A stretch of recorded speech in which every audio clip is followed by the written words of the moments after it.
Sanbanan, you were in the next part. Please go check out the previous part to this to gauge your bearings. My mother once told me that if I carry on with the ministry, I'm going to find myself in a bad bunch, right? I already spoke about that in the previous space. So I was scared to go back to ministry. My mom was horrible, guys, in the beginning of my persecution. She could throw me out of the house and not care where I'm going. God has softened her, and she now is not able to just easily be like, Hamba, pumupele, and don't come back. She doesn't just kick me out of the house anymore.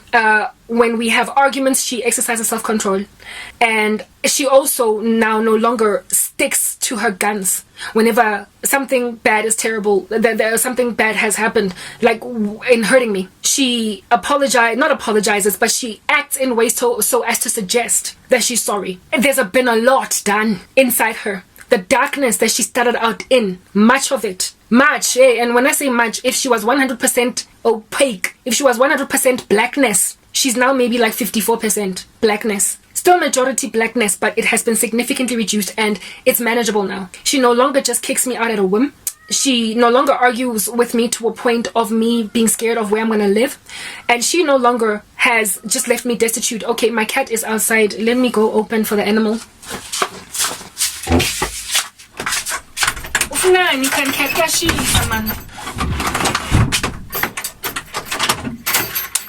Move, that's my chair.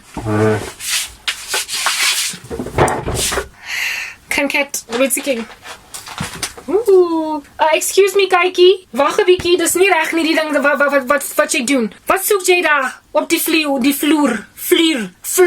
Wat maak jy daar? Anyway, I don't know why I'm speaking Afrikaans with the cat. Okay, and my Afrikaans is broken like a plate on the floor. Anyway, whatever. Kaiki, asseblief toch, ne? Don't come give me problems.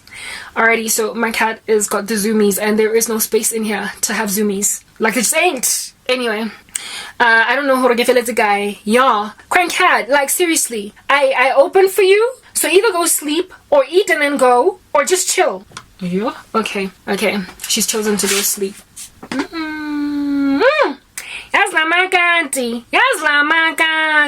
Anyway.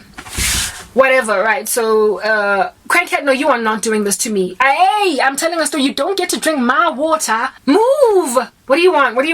Crankhead, you know what? I think the cat likes the Holy Spirit. Because, when I'm flowing in the Holy Spirit, the cat's like all up in the grill. But it's disturbing my peace. My peace.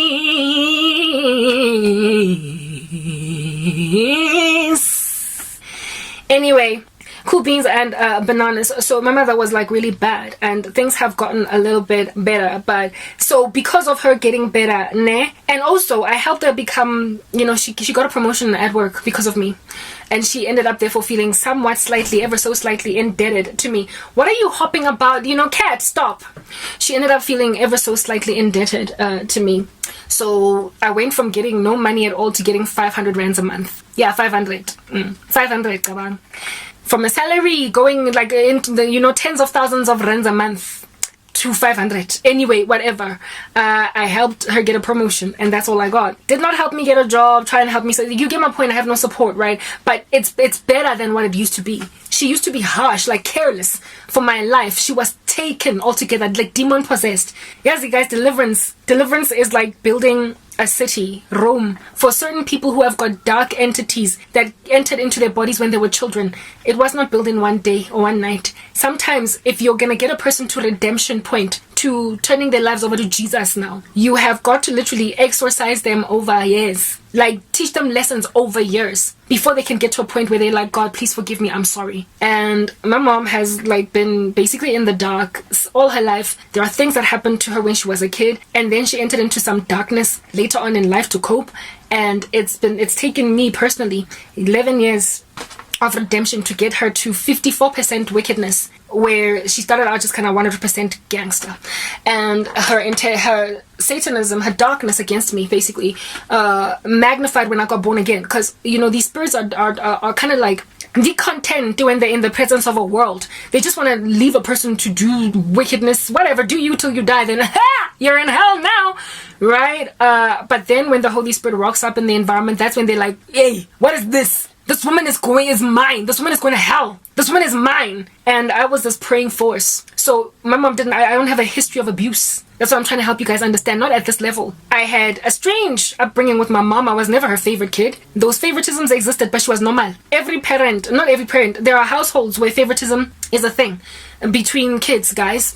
And it's unfortunate and it's not right? Even in the scriptures. Look at Jacob and Esau, how it is that Jacob, his dad, wanted Esau. But the mom wanted Jacob. Joseph was more liked by his dad than the rest, or than Gad, Issachar, Judah, etc. But was Gad, Issachar, and Judah, and Zebulun, and all those other brothers of Joseph, were they abused? No. They were just not as favored as Joseph. But they still ate, and their dad still paid for their school fees, you get my point, right? So I was not like a Cinderella growing up, even though my mom clearly favored my older sister above me and my dad. And then when my baby sister got born, it was even that. Like, she also overwhelmed me with favor, in the sense that they liked her and not me.